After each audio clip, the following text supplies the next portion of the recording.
Деякі офіцери нанесли тяжкі тілесні, після яких Роман не вижив. На третій день аж нам сказали. Сьогодні похорони бійця, який начебто застрелився 4 дні тому назад. Але що саме цікаве, це знову сталося у 110-й бригаді на Донеччині. А вже в іншій бригаді офіцери забили до смерті солдата. І пам'ятайте, ми виходимо завдяки вашій благодійній допомозі. Тому, як завжди, дякуємо усім, хто нас підтримує фінансово. А для тих, хто хоче це зробити і хоче, щоб правди в Україні було набагато більше, ви можете перейти в опис під цим відео, а також в першому закріпленому коментарі. Там знайдете номер карти, куди ви можете нам донатити. Ну а ми поїхали далі. Сьогодні ви побачите, чому в цій злощасній 110-й бригаді знову застрелився, чи можливо йому допомогли військовослужбовець, і зробив він це пострілом собі в груди. Ви тільки вдумайтесь, не в голову, а чомусь саме в груди. Так ось, вчора до нас позвонила жінка цього померлого, чи точніше сказати, вбитого чоловіка військовослужбовця, і розповіла, що помер він 5 днів тому назад з сьогоднішнім днем. Адже сьогодні його близькі та родичі будуть здійснювати поховання. В телефонній розмові вона розповіла нам, що керівництво 110-ї бригади чомусь замовчувало цей факт, а деяким солдатам і взагалі наказали мовчати, щоб в суспільстві не було розголосу. Там же дзвонили солдатам тим, де там він був.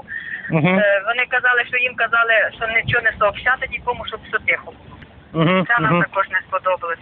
Цікаво, а чого керівництво 110-ї бригади так знову боїться? Можливо, тому що там пропадають десятки військовослужбовців безвісти? Чи можливо тому, що майор Бебешко там погрожує солдатам і журналістам розстрілом? А може просто керівництво від погроз перейшло до реальних дій? На усі ці та інші питання має відповісти слідство, яке повинне бути неупереджене. А ми з вами, друзі, зобов'язані зробити усе, щоб влада нас почула і захистити наших солдат, а тих, кого вже з нами нема, як мінімум їх знайти, де вони, і дати можливість рідним поховати останки своїх воїнів. Бо щось нам підказує, що якщо ми їх знайдемо, то все може бути, що застрелились, тобто покінчили життя самогубством. В кавичках, звичайно, усі ці пропавші безвість. Для цього треба зовсім небагато. Підтримати наше відео лайком, написати будь-який коментар, більше 5 слів,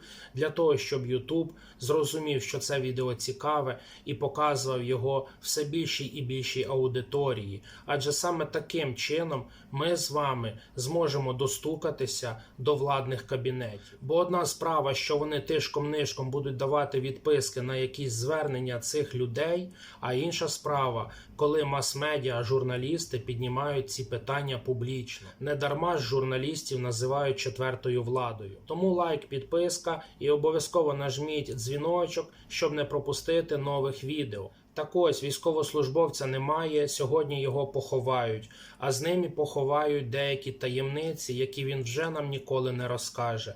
Але ми усі з вами, як ми вже й казали, зобов'язані дізнатись правду. Чому в цій злощасній 110-й бригаді на Донеччині творяться такі злочини? І пам'ятайте, страшний ворог не той, якого ти бачиш, а той, якого ти не бачиш, бо саме той може вдарити тебе в спину, де ти й не очікуєш. Тому зрадники у всі віки, вони були не потрібні навіть своїм сім'ям. Не те, що вже на війні деякі майори, які певними своїми злочинними діями, про які ми вже розказували раніше, працюють на ворога, адже солдати гинуть не просто так. А отже, загальна боєздатність нашої армії через таких ось кротів, а їх, на жаль, дуже багато, знижується в рази. А отже, Україна стає слабшою. Саме тому наше інформаційне агентство б'є зрадників всередині. Бо наші солдати захищають нас з вами там і б'ють видимого ворога.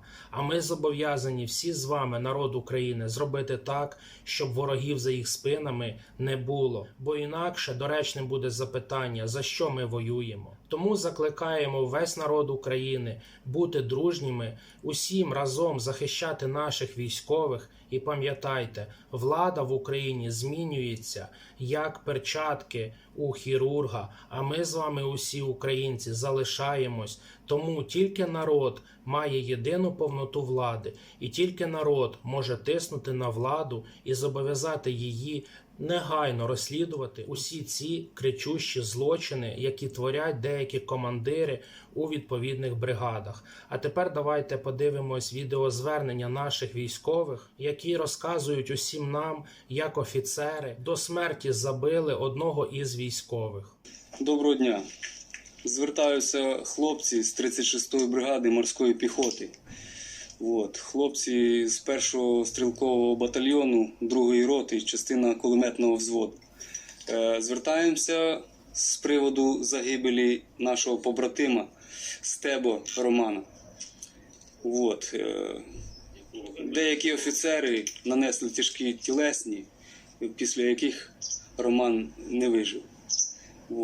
І всі хлопці не хочуть спустити це діло просто так. Так що просимо вас не бути байдужими і розібратися в цій справі. Що тут можна сказати? Вічна пам'ять парню, а ми будемо далі. До зустрічі. Війна показала, що тільки гуртом ми зможемо перемогти. Тому принцип «моя хата з краю» він вже не працює. Якщо сьогодні ми не будемо допомагати нашому війську, то завтра військо не допоможе нам. Тому прохання, не будемо іудами, а будемо стояти на сторожі законних прав та інтересів як наших військових, так і народу в цілому. Бо національні інтереси держави Україна набагато вищі, ніж інтереси певних політичних сил або певних військових, а тим більше набагато вищі за інтереси будь-яких зрадників, які, на жаль, у нас є і працюють на Російську Федерацію. Тому ми маємо зараз усі разом зробити так, щоб влада навела порядок. Інакше деякі наші військові злочинці, в тому числі чиновники в армії, ризикують сидіти в Гаазькому трибуналі разом з орками. Слава народу України, слава Збройним силам України. Ми всі разом переможемо як зовнішнього, так і внутрішнього ворога. Перестань нарушать закон, мерзавец!